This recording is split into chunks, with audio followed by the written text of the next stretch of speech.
Are reprints really bad for the Pokemon investing hobby? We'll check it out. Thanks for clicking on the video. It's Jack with JBTCG, and today we're going to be talking about reprints. And I know when you hear the word reprint, a lot of people get scared and they're like, no, bad reprints.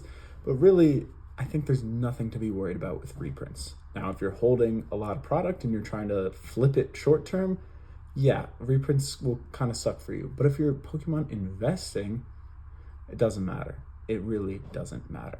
Let me talk about why. The Pokemon Company is extremely good at navigating the market with their supply and demand. They rarely mess up with this. Even sets like Darkness Ablaze that was terrible is above MSRP. If they printed that thing into oblivion and no one bought it, no one opened it, it wouldn't be above MSRP. It would be worth 50, 80 bucks. But because the Pokemon Company knows how much to print of these products, over time, pretty much every single product goes above MSRP. How do reprints affect this? They briefly drop the price. Essentially, that is it. They briefly drop it and then the boxes go right back up. Key example, Lost Origin Booster Box. This recently got a reprint. It was like 6-8 months ago. Not too long ago, essentially. And before this reprint, boxes were $140, $150, $160, I think, per. But they got reprinted and they tanked. Now they were at like $110, $100, whatever they were. But recently they've shot up. They're at $170, $180.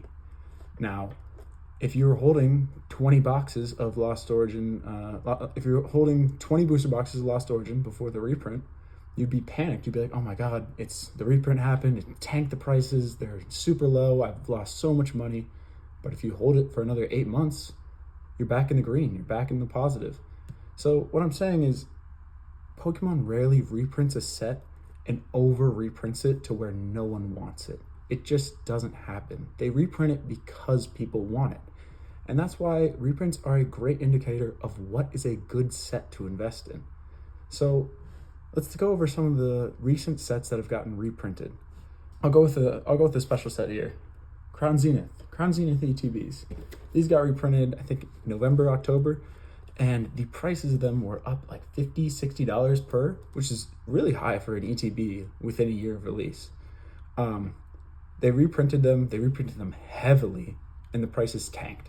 They dropped to like 30, 33, I think was the lowest. And that's pretty low for a special set ETB, but it's not too low. It's not like, oh, they actually crashed the prices. They dropped it to a reasonable amount so the buyers can have access to them without having to overpay. And if you look at Crown Zenith now, within 6 months of the reprint, the prices are back above $40. Usually after these reprints, these boxes and ETBs will have that nice rebound period. They'll rebound not to the price before the reprint, eventually they'll make it there, but they'll rebound up. And that's how you know a set is good and a set has demand and that the reprint didn't crash them. If the reprint happened and then it kept going down, then it might be cause for alarm. But that rarely happens because Pokemon knows how much to print. And that's why the 151 Japanese reprint is awesome. I'm so hyped for this. I'm going to be buying a ton of 151 Japanese product at cheaper than $100. I'm going to get my overall cost basis hopefully as close to $100 as possible because I have a good amount of boxes hidden in my closet that were above $100. So I'm going to try and kind of lower my average cost per box down while I can, and then just hold them.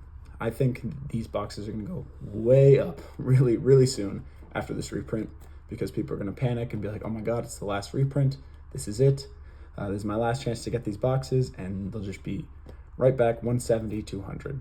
And if you look at Lost Origin, it tanked after its reprint. But where's the booster box at now? 170, 180.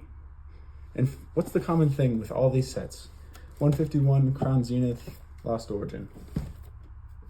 They're all great sets. That's how you know what to buy. If you look at what Pokemon Center reprints, it's usually a good set. That's how I kind of navigate what sets to buy. If a set is getting a reprint, usually a great investment if you can buy it after that reprint.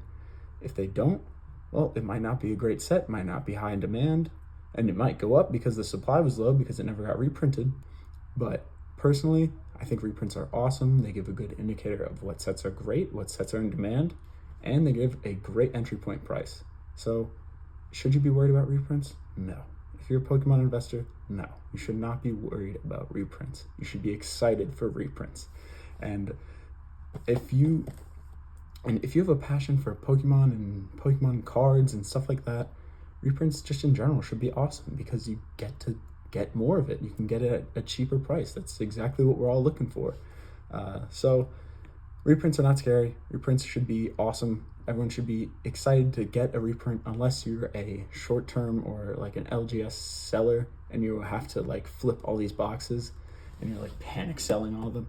Then I can understand that reprints might suck. But if you're a Pokemon investor, they're great.